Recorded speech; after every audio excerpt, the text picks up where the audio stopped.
Magandang umaga sa lahat. Ngayong umaga ay babasahin po natin ang huling kabanata ng unang kronika at ang magbabahagi ng salita ay si Pastor Jason.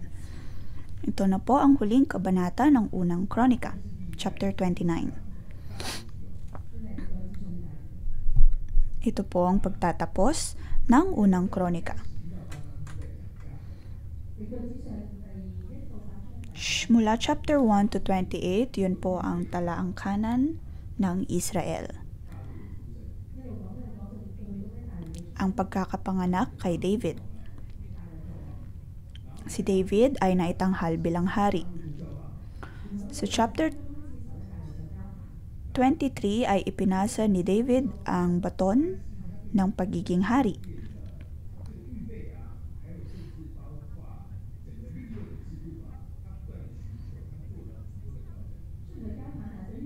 Gayong ipinasa na niya ang kanyang baton ng pagkakahari ay hininda pa rin niya ang templo ng Diyos, ang mga kagamitan at ang mga manggagawa na gagamitin dito.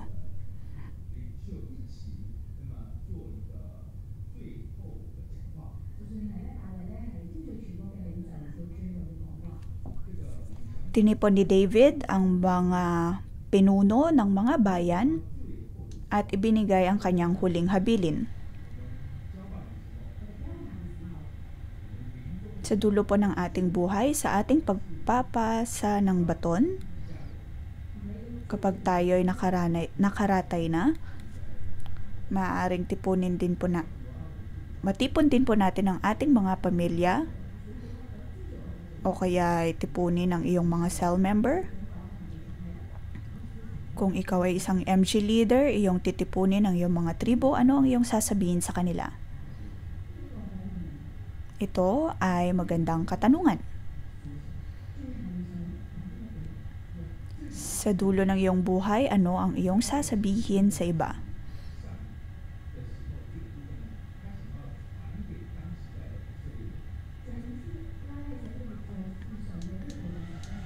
Ito po ang mensahe na nais ipabatid ni Ezra sa kanyang pagsusulat ng unang kronika.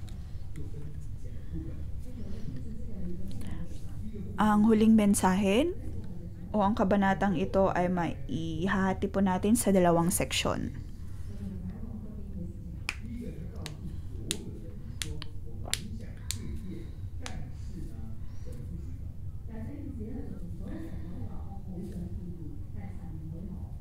Sa huling kabanata, nabanggit ni David na nais niyang itayo ang templo ng Diyos, ngunit hindi niya ito magawa dahil sa dami na ng kanyang napatay. At ang paggawa niya ng templo ay hindi lamang niya gawa-gawa, bagkus ay isang pangitain mula sa Diyos.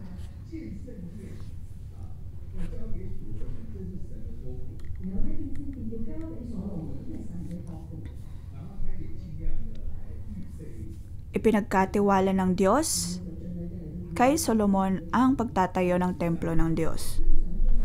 Kung kaya naman ginawa pa rin ni David ang lahat ng kanyang makakaya upang ihanda ang mga kagamitan sa pagpapatayo ng templo. Sa chapter 29, bibigyan po natin ito ng pamagat na sino ang handang maghandog. Sa verse 5, dun po natin nakukuha doon ang pamagat ng kabanatang ito. Sino sa inyo ngayon ang kusang loob na magbibigay para kay Yahweh?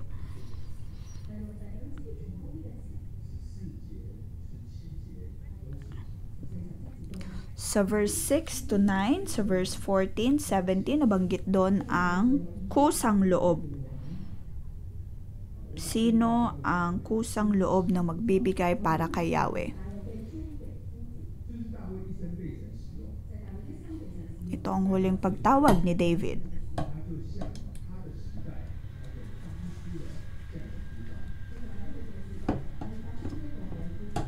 Sa dulo ng buhay ni David ay kanyang binanggit ang pagkakatawag na ito.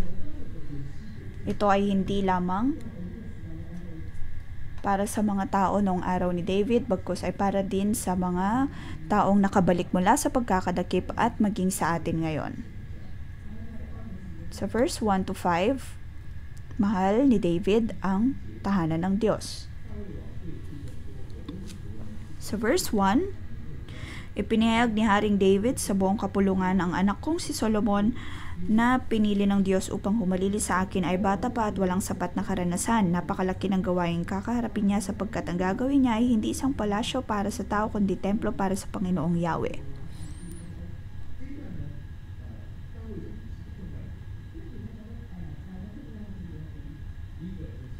May mga importanteng punto na nabanggit si David dito.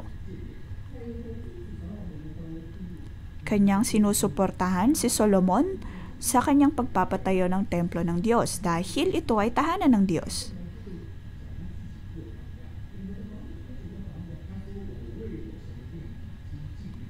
Nabanggit din niya ang halimbawa na kanyang inihanda.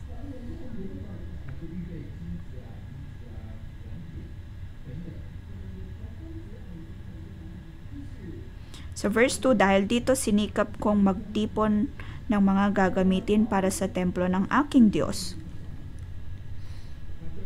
Dito, binabanggit ni David na nakatuon ang kanyang focus sa pagtatayo ng templo ng Diyos.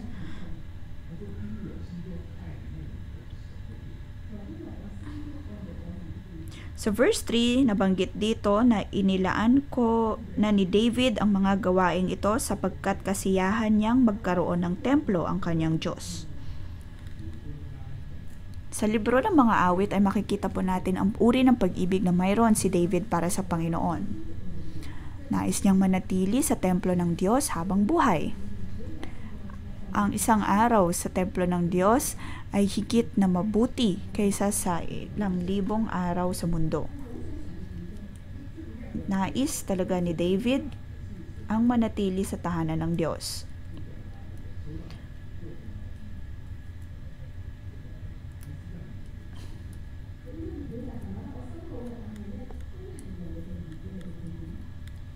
Nais niyang ibahagi sa Diyos ang uri ng pag-ibig na mayroon siya sa pamamagitan ng pagtatayo ng templo, ngunit ang sabi ng Diyos ay ang anak niyang si Solomon ang dapat na maggagawa nito.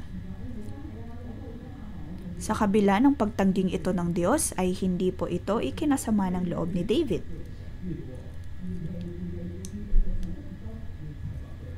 Bagkus ay tumulong siya sa pagtitipon ng mga kagamitan at ng mga manggagawa para sa pagpapatayo ng templo. Ang puso niya at isip niya ay puno ng templo o tahanan ng Diyos.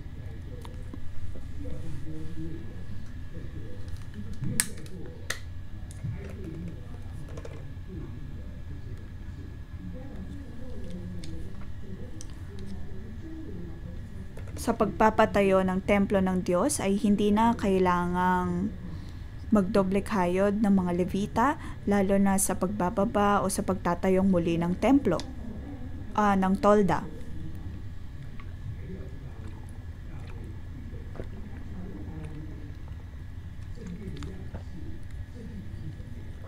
Inihanda at tinipon ni David ang lahat ng kagamitan, ngunit ang plano ng templong ito ay ipinakita ng Diyos. Maging ang mga Levita at mga pari na maglilingkod ay dinisenyo ng Diyos.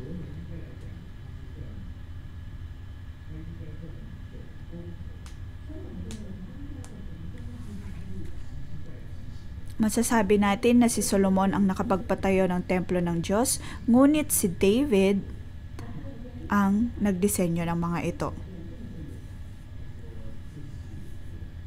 Ginamit niya ang lahat ng kanyang kakayahan upang itayo o makatulong sa pagtatayo ng templo ng Diyos.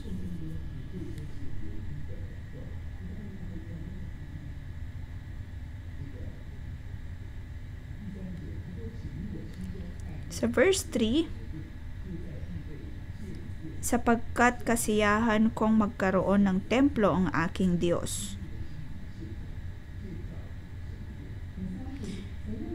Pati ng sarili kong pilak at ginto ay inilaan ko na rin sa gawaing ito.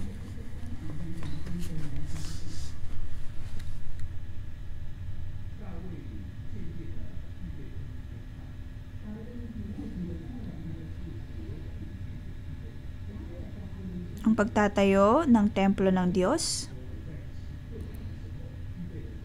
nabanggit po ang tungkol sa mga kaloob o sa kabangyaman ng templo. Nakapaghanda si David ng ilang kilong ginto at mga pilak.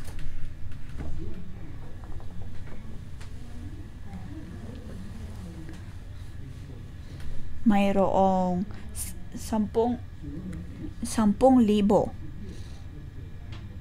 na talent ng mga ginto.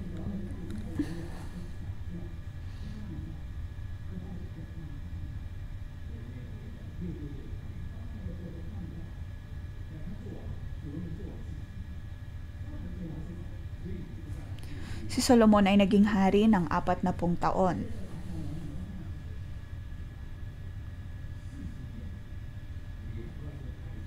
Sa loob ng 40 taon,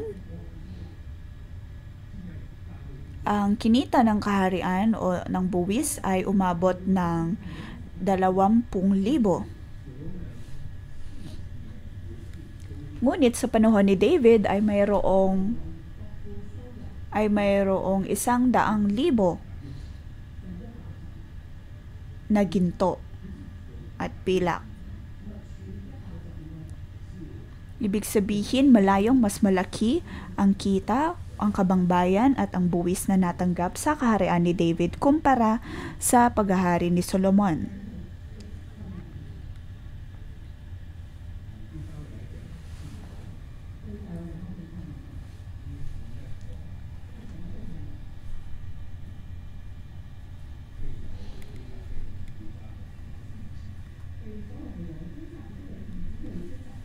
Kung matatandaan po natin, gayong napakataas ng kabangbayan sa paghahari ni David ay, kung tutuusin, ang mga araw na yon ay mahirap na panahon para sa kanya. Ngunit tulad ng pangako ng Diyos sa kanya na siya ay pagtatanggupayan niya sa lahat at gagawing masagana.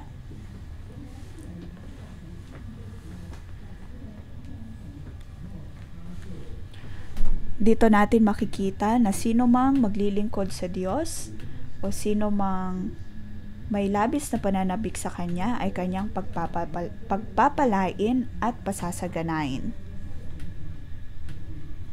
Kung kaya naman mapapansin natin na ang kabangbayan sa panahon ni David ay malayong mas malaki kumpara sa 40 taon na kita o kayamanan noong panahon ni Solomon.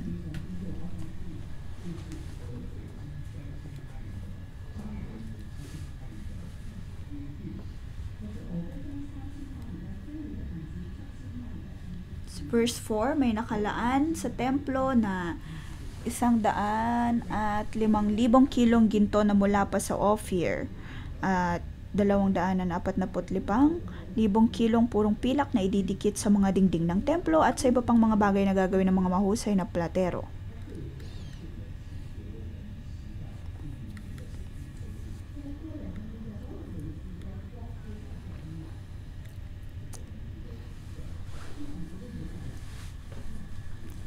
Nagkaloob si David ng mas marami pang bilang ng mga ginto at pilak kumpara sa kung ano nang natatanggap ng kaharian. Maraming naihandog si David. Marami siyang naiambag sa pagtatayo ng templo ng Diyos.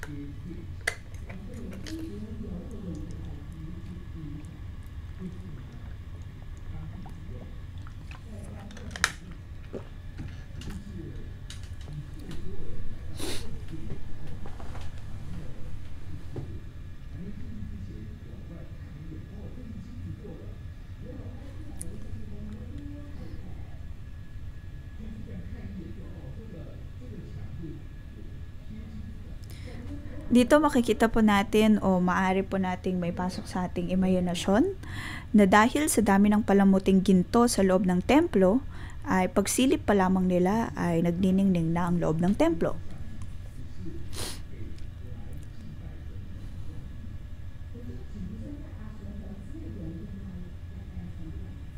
Inihandog ni David ang lahat ng kanyang mga espesyal na kayamanan para sa pagtatayo ng templo ng Diyos. Hindi ito nais o kaya'y hiningi ng Panginoon kay David, ngunit ginawa niya pa rin ito dahil sa labis niyang pag-ibig sa kanya.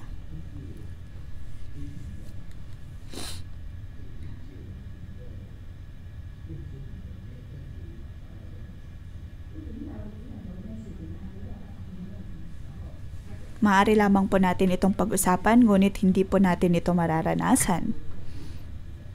Dito makikita natin na sa buong buhay ni David ay kanyang pinagkaloob sa Diyos ang lahat ng mayroon siya. So verse 5, sino sa inyo ngayon ang kusang loob na magbibigay para kay Yahweh?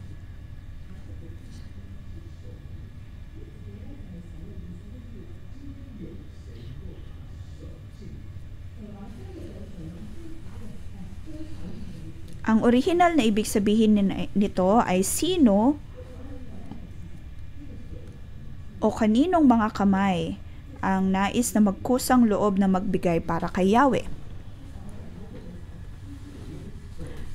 Ang kamay na ito ay maaaring mga hulugan ng pananalangin o kaya ay paghihindog para kay Yahweh. Ang lahat ba na iyong natatanggap o kaya ay lahat ng iyong pinagtrabahuan ay kaya mong ibigay sa Diyos? Hindi lamang po ito tungkol sa paghahandog ng pera o kayamanan upang magpatayo ng templo ng Diyos.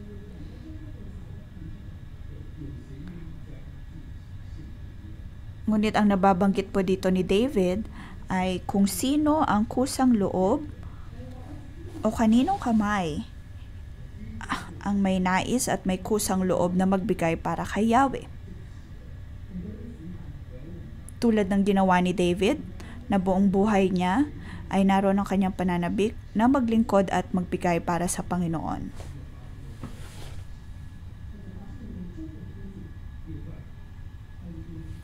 Ikalawang talata, sa verse 6 to 9.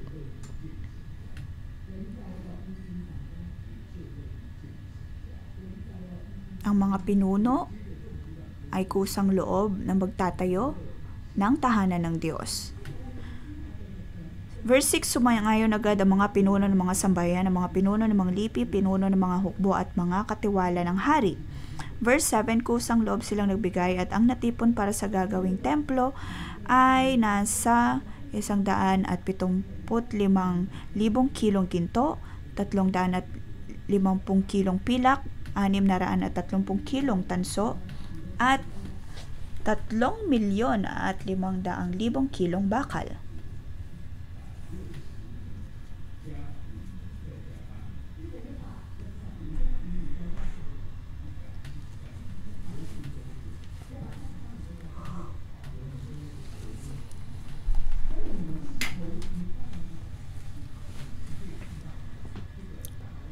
Dito makikita natin na higit talagang mas marami ang naihandog sa panahon ni David kumpara noong panahon ni Solomon. Ang lahat ng kanilang natanggap ay higit pa sa sapat, lalo na sa pagtatayo ng templo ng Diyos.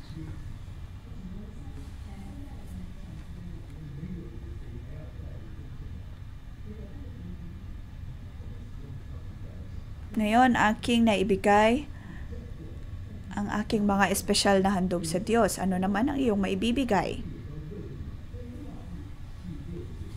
Sa paghahandog ni David, ay nahikayat niya rin ang mga tao na maghandog para sa templo ng Diyos.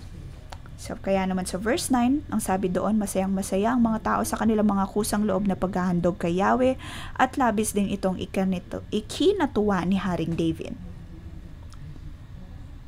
Si Haring David ay naantig, siya ay natuwa. At kanyang pinuri ang Panginoon. Siya ay nanalangin sa Diyos. Ikatlong talata sa verse 10 to 20. Ito po ang pagpapasalamat ni David o ang pagpupuri ni David para kay Yahweh.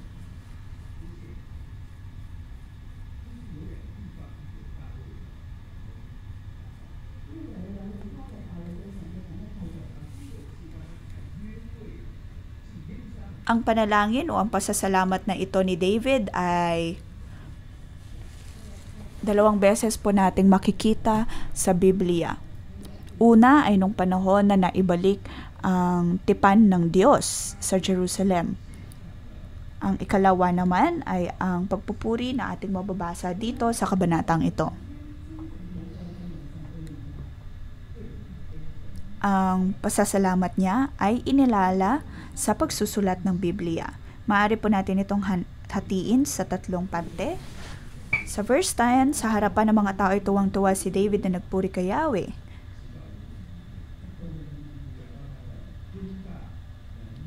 Sinabi niya, purihin kayo magpakailanman, Yahweh ang Diyos ni Israel na aming Ama. Sa inyong kadakilaan, ang kapangyarihan, ang karangalan at pagtatagumpay sapagkat inyo ang lahat ng nasa langit at nasa lupa. Sa inyo ang kaharian at kayo ang dakila sa lahat.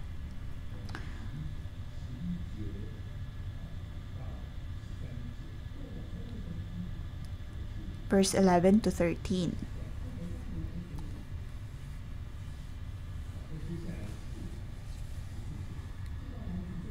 So verse 14,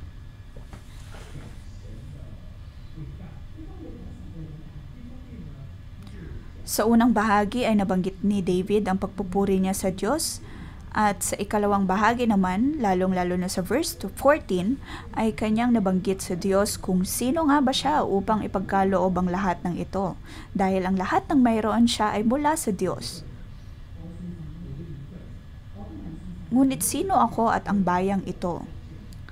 Sino ako at ang bayang ito upang makapaghandog sa iyo? Ikaw ang Diyos na nagbigay ng lahat ng ito. Amin lamang ibinabalik sa iyo ang mga bagay na iyong ibinigay sa amin. Sa verse 15, tulad ng aming mga ninuno, kami nga'y mga dayuhan at naglalakbay lamang. Ang buhay namin sa daigdig na ito ay parang anino at pansamantala lamang.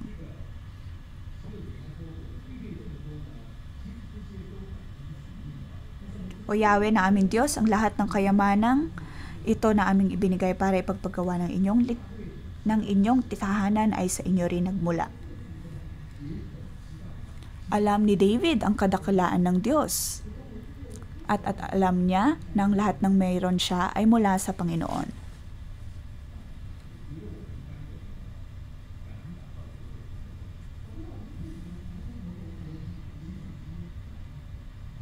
Marami sa atin ay titigil na lamang sa ganitong uri ng pagpapasalamat o pananalangin sa Diyos.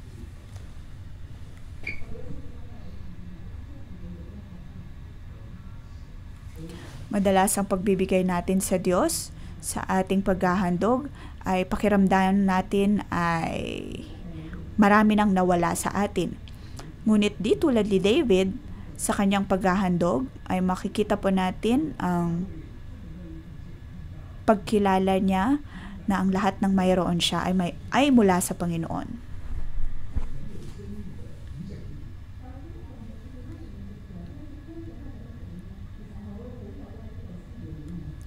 Marami siyang naihandog kay Yahweh, kung kaya naman kanya ring nahikayat ang maraming mga pinuno at mga tao na maglingkod sa Diyos. Sa verse 17, alam kong sinasaliksik ninyong puso ng bawat tao at natutuwa kayo sa mga tawid. O Diyos, buong puso kong pinagkakalob sa inyong lahat ng ito. Nasaksihan ko rin ang buong puso at may kagalakang pagkakalob ng inyong bayan na narito ngayon.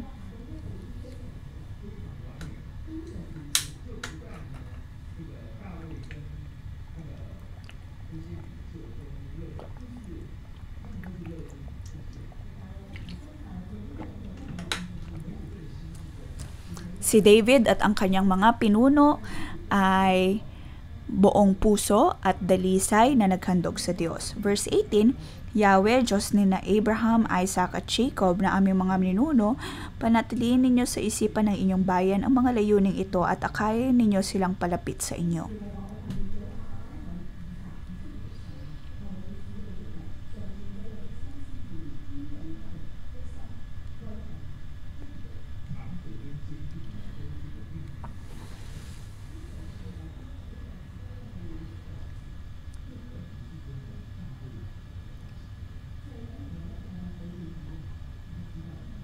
Panatilihin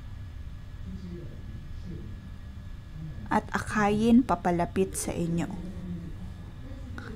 Ang lahat ng mga pinunong ito ay kusang loob na naghandog sa Diyos. Ngunit, magtatagal nga ba ang pananabik na ito? Kung kaya naman ipinalangin ni David na panatilihin ng Panginoon ang kanilang isipan at akayin silang papalapit palalo sa Diyos.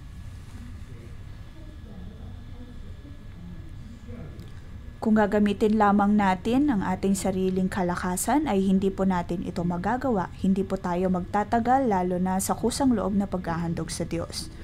Sa verse 19, tulungan ninyong anak kong si Solomon na maging tapat sa pagsunod sa inyong mga utos at tutunin upang maitayo niya ang templong aking pinaghandaan.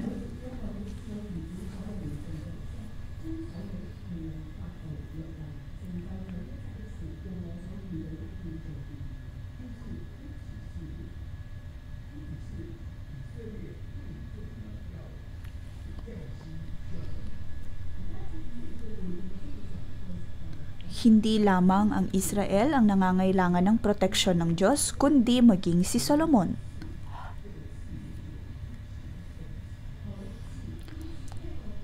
Tulungan ninyo ang anak kong si Solomon na maging tapat sa pagsunod sa inyong mga utos. Ang salitang tulungan o sa English ay give ay salitang aksyon para sa kung anong dapat gawin ng Diyos para kay Solomon. Alam ni David kung gaano kalimitado ang tao.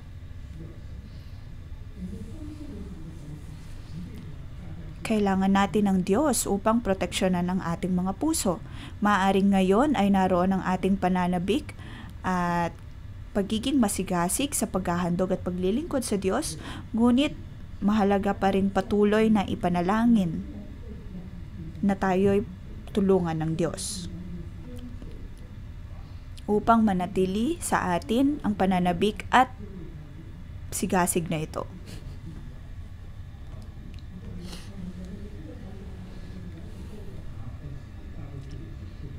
Verse 20, at sinabi ni David sa sambayanan, purihin ninyo ang Diyos ninyong si Yahweh.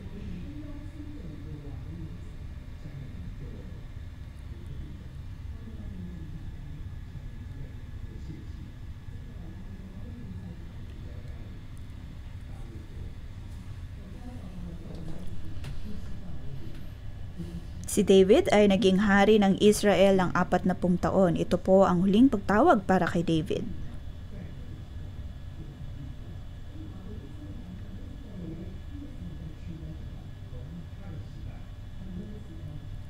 Sa kanyang pamamayapa ay kanyang ipinasa ang mga bagay na ito, ang mga tuntunin na ito, hindi lamang sa mga taga-Israel ng panahon na iyon, kundi maging sa mga taong nakabalik mula sa pagkakadakip.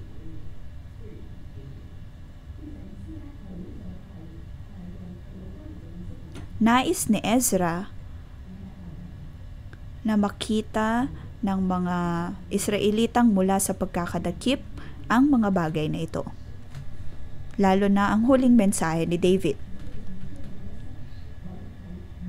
Kung ang tao'y handa o kusang loob na maghahandog para sa pagtatayo ng templo ng Diyos, paniguradong ikaw ay kanyang pagpapalain. Para sa mga taong nagbabalik sa kanilang pagkakadakip, naroon ang pagtawag ng Diyos sa kanila na itayong muli ang templo ng Diyos. At sa panahon naman natin ngayon ay kailangan po nating magtayo ng mga iglesia. Maaaring ang panahon ay napakahirap.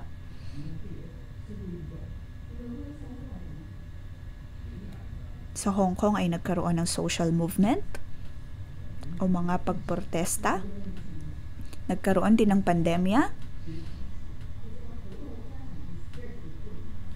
Marami tayong mga napagdaanan na mga pagsubok.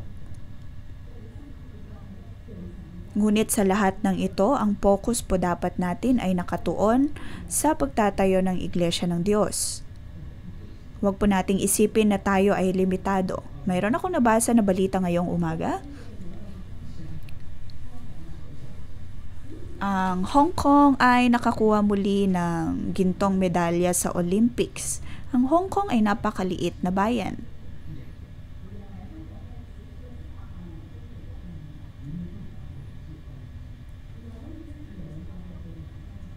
Ang mga nagwagi sa Olympics ay maaaring 1 o 2 tao lamang mula sa 7 milyong katao ng Hong Kong. Ngunit ang mga taong ito ang siyang nagdala ng karangalan sa Hong Kong dahil sa kanilang pagkakapanalo. Ito'y nangangahulugan lamang na lahat tayo ay importante. Lahat tayo ay mahalaga. Hanggat ang puso natin ay nakatuon lamang sa Diyos at naroon ang pananabik na maghandog sa Kanya. Tayo ay tinawag o tayo ay binigyan ng ganitong pagkakatawag. Hayaan natin na ang Diyos o ang kaharian ng Diyos ang siyang madakila.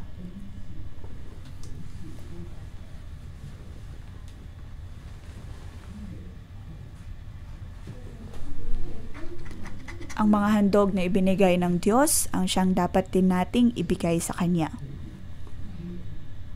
At ang Diyos ay matutuwa sa atin. Naway tulungan po tayo ng Diyos. Tayo po ay tumindig at purihin natin ang Diyos.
Panginoon, mahal ka namin. Maraming salamat sa iyong pagkakatawag sa amin sa pamagitan ng paghahandog ni David. Alam po namin na ang aming buhay ay iyo. Amin ka namin pinupuri at pinasasalamatan.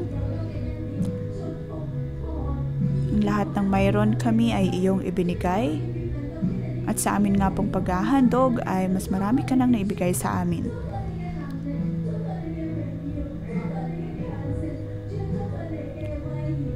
Panginoon, nais naming panghawakan ang iyong kadakilaan. Ikaw ay mabuti. Naway ang pag-ibig namin sa iyo ay lalo pang madagdagan at dumami.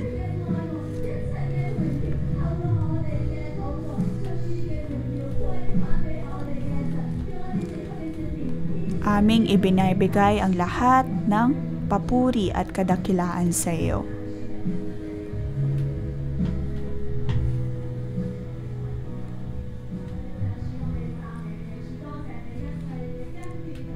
Panginoon, pinasasalamatan ka namin. Ang lahat ng biyaya ay mula sa iyo. Kami ay hindi karapat-dapat, ngunit kami ay nagpapasalamat sa iyo. Ang iyong biyaya ay nasa sa amin. Ikaw ay karapat-dapat sa aming mga papuri at pasasalamat. Ikaw ay karapat-dapat, Panginoon, sa lahat ng aming mga papuri.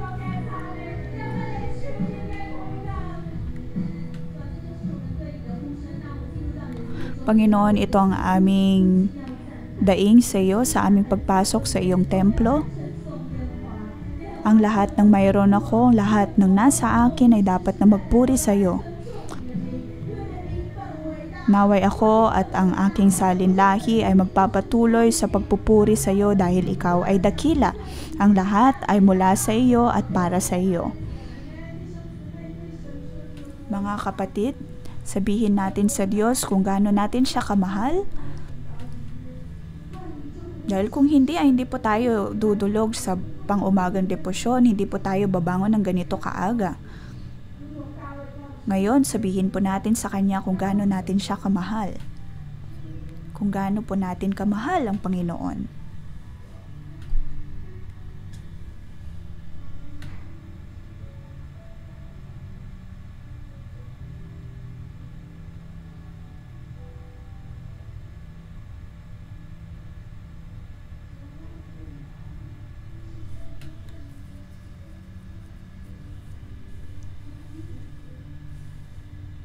Ang pag-ibig ni David para sa Panginoon ay nagsimula mula sa kanyang pagiging pastol. Madalas ay siya at ang mga tupa lamang ang magkasama. Ngunit ang tumulong sa kanya upang harapin ang bawat mga leyon at oso ay ikaw, O Diyos. Nang siya'y hinahabol ng kanyang mga kaaway, sa kuweba man o sa mga lambak, ikaw, Diyos, ang kasama ni David. Sa panahon na siya'y walang pag-asa, ikaw, Diyos, ang nagbigay ng pag-asa sa kanya.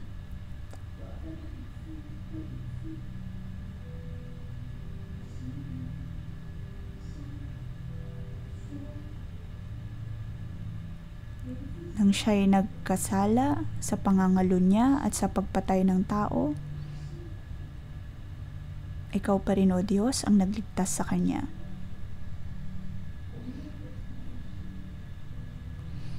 Panginoon,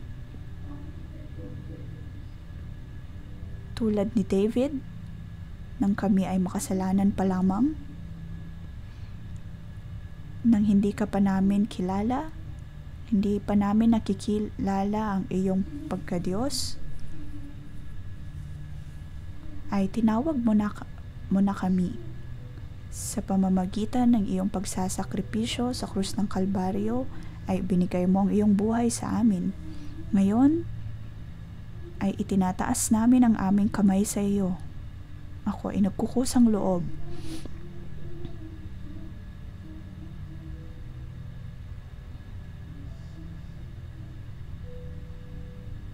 Ngayon ay nais naming sabihin sa iyo, Panginoon, na mahal ka namin.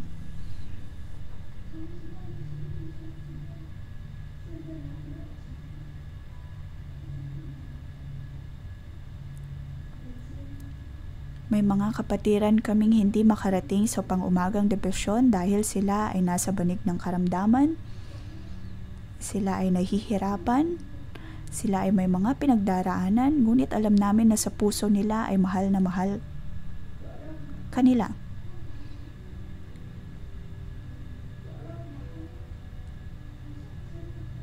Naway ang pag-ibig namin ay makarating sa iyong trono. Tulad ng isang pabango, ay makarating ang simyon nito sa iyong trono.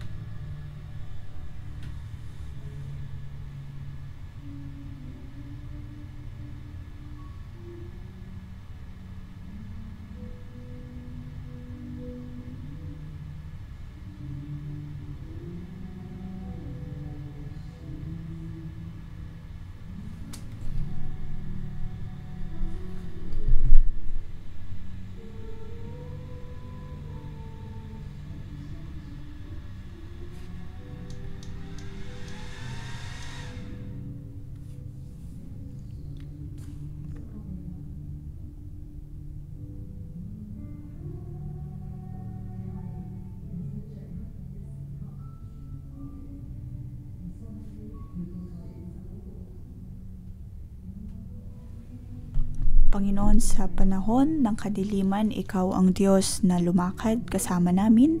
Sa mga panahon na pinagdududahan namin ang aming mga sarili, Ikaw, Diyos, ang nagbibigay sa amin ng kalakasan. Panginoon, mahal ka namin.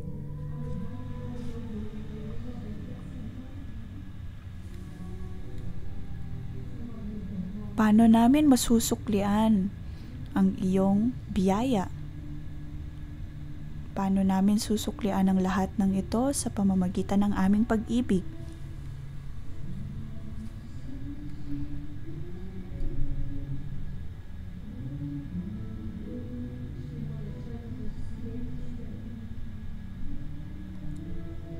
Panginoon, aming ibinibigay ang aming sarili sa iyo.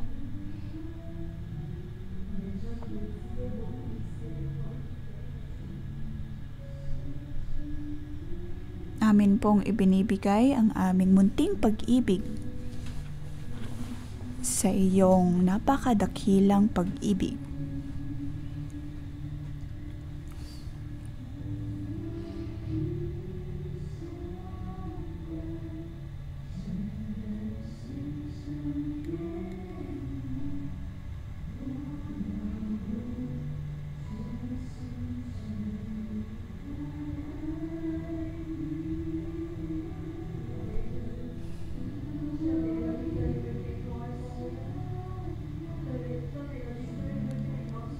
Atin pong sabihin sa Diyos ang ating pag-ibig at pasasalamat sa Kanya. Ang lahat ay para sa Kanya.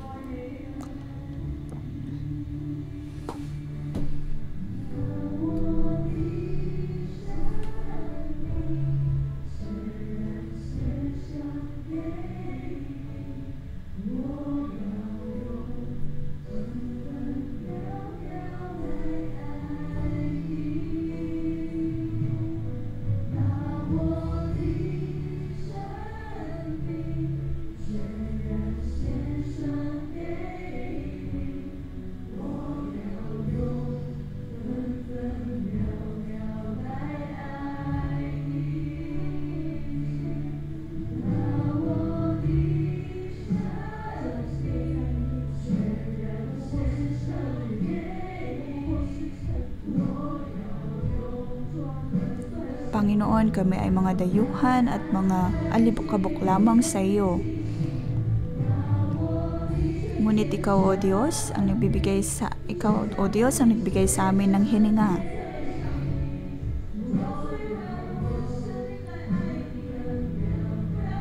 Nais namin ay ang ibigin ka.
Panginoon, minamahal ka namin.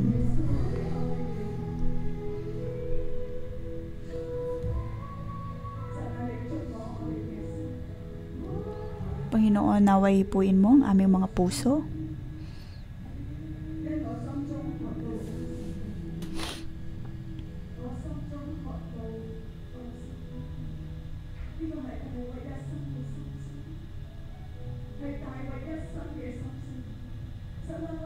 Sa buong buhay ni David, ang nais niya ay paglikuran ng Diyos. Kasiyahan niya ang magkaroon ng templo, ang kanyang Diyos. Ngayon, O Diyos, kami ay nasa iyong templo.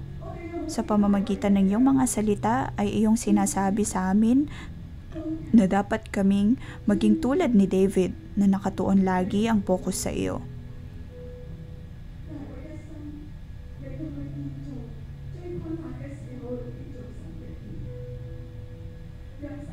Itinayo ni David ang templo ng Diyos gayong siya ay humaharap sa isang napakahirap na panahon. Panginoon, aming sinasabi sa iyo na mahal ka namin. Ngayong umaga, sabihin po natin sa Diyos na tayo'y magpo-focus sa Kanya.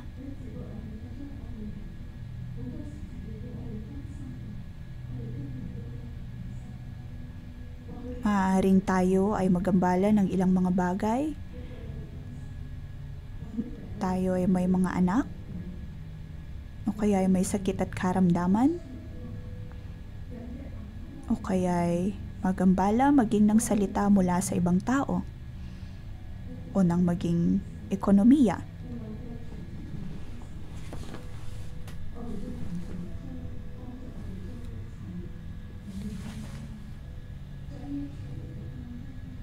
Naway tulungan tayo ng Diyos na maiwasan o hindi mapansin ang mga bagay na ito.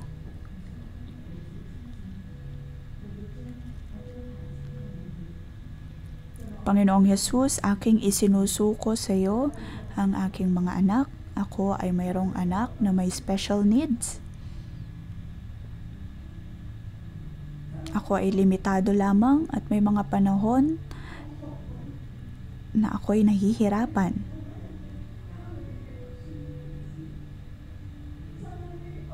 Ngayong araw ay akin pong isinusuko ang aking anak sa iyo. Ikaw ang Diyos na may hawak ng lahat. Ang lahat ay nasa iyong kontrol at nasa iyong mga kamay.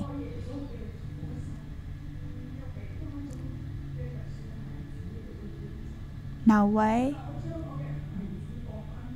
ang pag-ibig na mayroon ako ay para lamang sa Diyos. Panginoon, aking isinusuko ang aking mga anak sa iyo dahil sila ay iyo rin. Panginoon,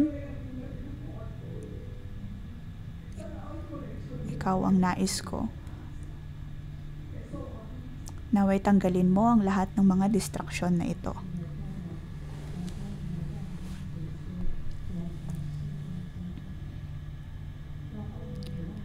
Panginoon, ako'y tumitindig bilang isa sa mga co-worker.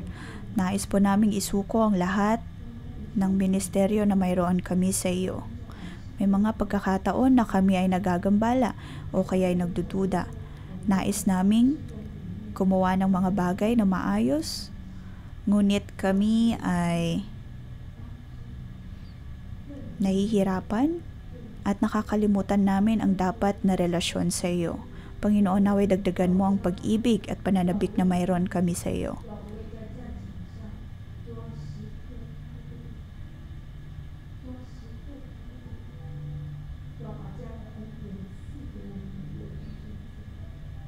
Hindi po tayo pinababayaan ng Diyos, hindi niya tayo kinalilimutan. Maging mga kapatid natin na nasa tahanan, kanilang mga tahanan, nasa kanilang mga marketplace.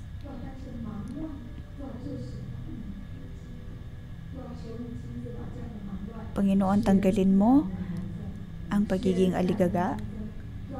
Tanggalin mo, Panginoon, ang pagkabisi namin at hayaan mong mahalin ka namin ng mas malalim pa.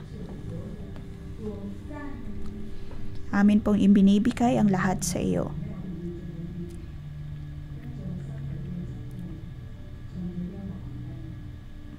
Panginoon, tanggalin mo din ang sakit at karamdaman ng aming mga kapatiran.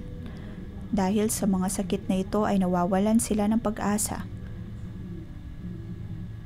Sinasabi ng Diyos, o sabihin natin sa Diyos na siya ang ating katulungan sa lahat ng mga sakit na ito.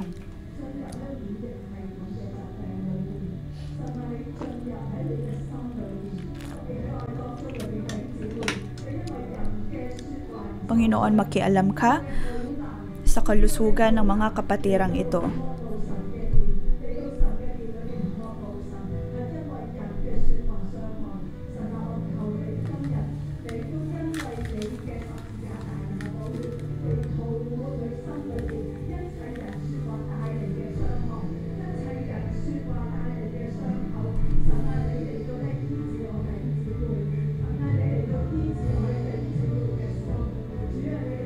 Panginoon, pagalingin mo ang aming mga puso.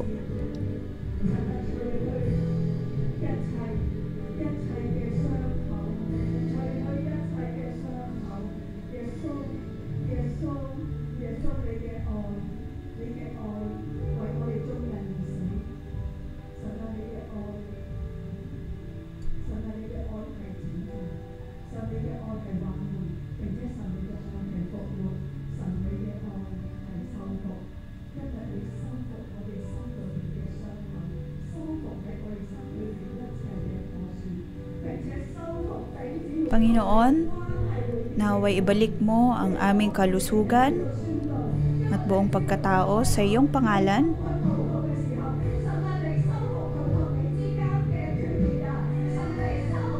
Ang lahat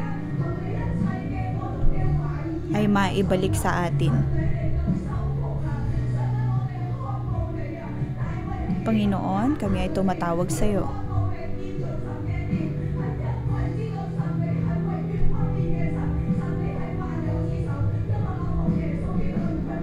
Panginoon, ikaw ang Diyos ng lahat ng bagay. Panginoon, naniniwala kami na hindi ka nagbabago at ang iyong pag-ibig, ang iyong kalakasan ay mapupunta sa bawat naming mga kapatiran.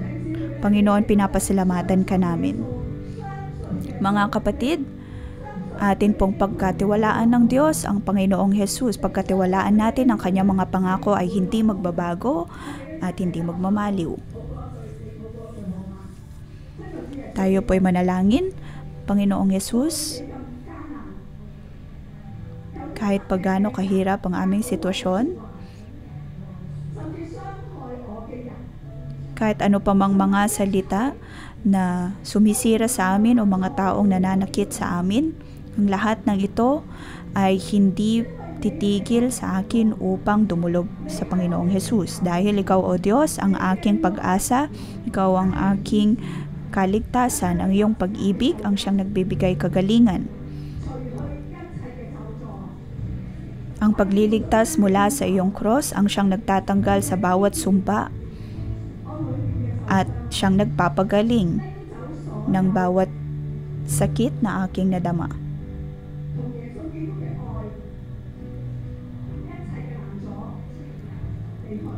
Lahat ng mga balakid sa aking pagtulog sa Diyos ay matanggal.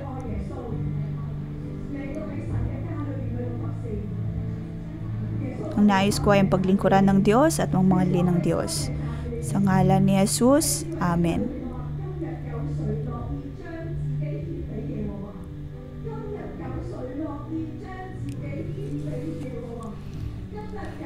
Sino sa inyo ngayon ang kusang loob na magbibigay para kay Yahweh? Sino ang kusang loob na magbibigay para kay Yahweh? Tinatanong po tayo ng Diyos ng parehong bagay na ito. Sino sa atin ang kusang loob na magbigay para kay Yahweh? Tayo po ay gumawa ng prophetic act bilang pagtugon sa Diyos. Mayroon po tayong 2 malalaking offering box sa hall.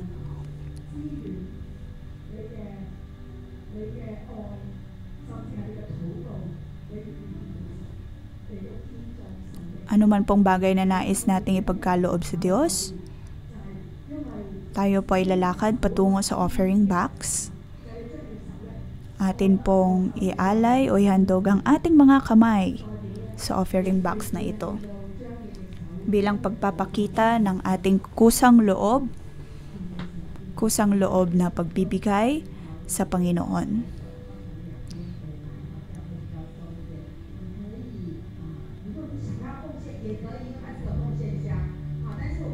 Maaari po tayong lumakad sa gitna. Hindi po ito tungkol sa pagbibigay ng handog na pera, bagkus ay ang paglalaan ng ating kamay sa offering box bilang pagpapakita ng ating paghahandog ng ating mga kamay sa Diyos.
Maraming salamat sa iyong paggamit sa amin. Ngayon, Panginoon, ay pinagkakaloob namin ang aming buhay sa iyo. Naway mapangyari ang iyong salita at pagkakatawag sa amin.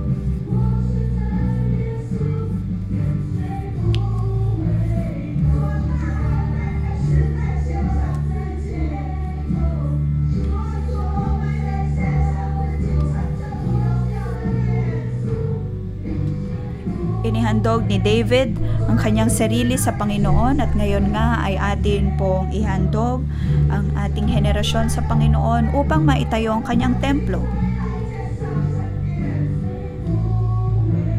Mga taong nagbabalik mula sa kanilang pagkakadakip ay bumalik upang itayo ang templo ng Diyos. Ngayon, Panginoon, kami ay narito upang ihandog ang aming sarili sa iyo. Atin pong itaas ang ating mga kamay at sabihin natin sa Diyos na ating inahandog ang ating mga sarili sa Kanya.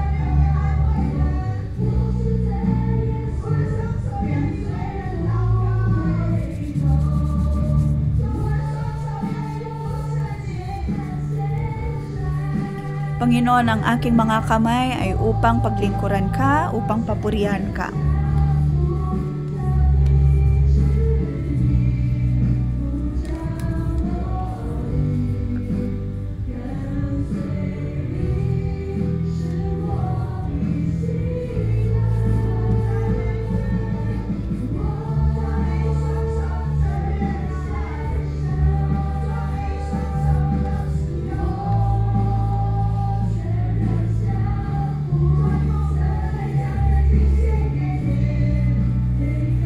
Panginoon, aming ibinibigay, hinahandog ang aming sarili sa iyo. Naway gamitin mo ang bawat isa sa amin.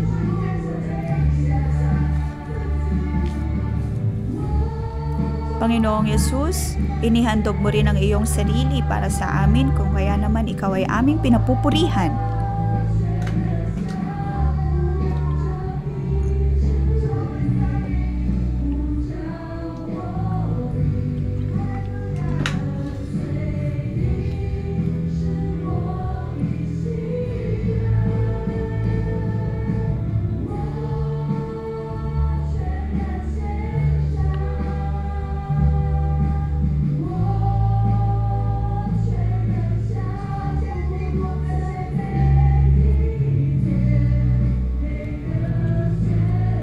Panginoon, tulungan mo kaming ituon ang aming mga puso sa iyo.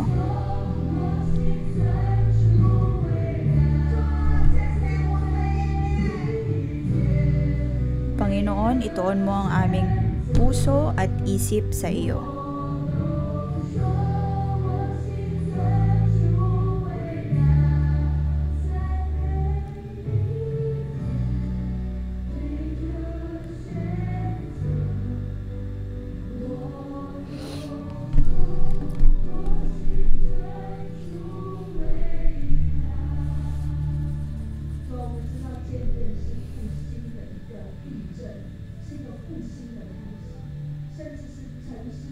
Ang templo ng Diyos ay senyales ng revival, maging ng isang bayan sa ngalan ng Panginoong Hesus sa ating pagtatayo ng templo ng Diyos. Naway ang bawat branch church din ay magkaroon ng ganitong pagnanais at pagkukusang loob na magtayo ng templo ng Diyos. Sa ngalan ng Panginoong Hesus, naway ang lahat ay makasunod din sa pagkakatawag na ito at sa kaloobang ito ng Diyos. Naway ang lahat ay maitayo, lalo na sa pagtitindig ng Iglesia ng Diyos. Ang lahat ng iyong gagawin ay pasasaganain ng Diyos. Ang lahat ng ito ay ating panalangin sa ngalan ni Hesus. Amen. Dito po nagtatapos ang ating pang-umagang debosyon. Magandang umaga.